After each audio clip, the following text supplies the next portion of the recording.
माननीय कोर्टाने काय सांगितलं माहिती का, जर तुमचं दुपारपर्यंत कॉर्पोरेशननं म्हणणं दिलं नाही तर एकतर्फा तुम्हाला मी त्याचा निकाल देणार।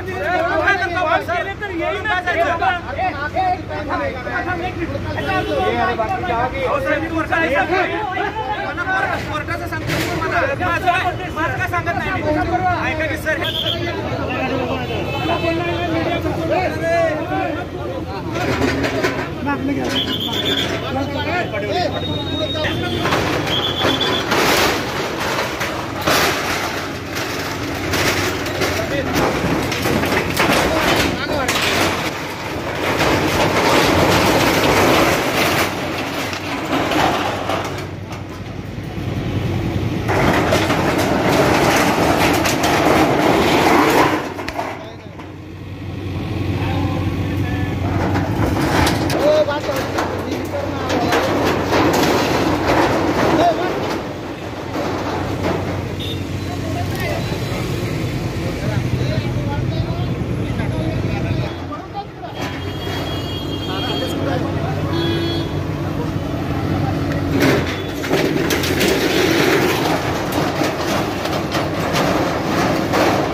सात रस्ता परिसरात आज जी काही महापालिकेची कारवाई झालेली आहे ती बेकायदेशीर आहे आणि कुठेतरी पोलीस प्रशासन आणि महानगरपालिका ही दबावाखाली काम करत आहे असं चित्र दिसून येत आहे। कारण की काय आजची जी कारवाई झालेली आहे त्यांच्याकडे अभिप्राय नसताना काय नसताना ते येऊन तोडफोड केली, लाखो रुपयाचं नुकसान झालेलं आहे इकडं।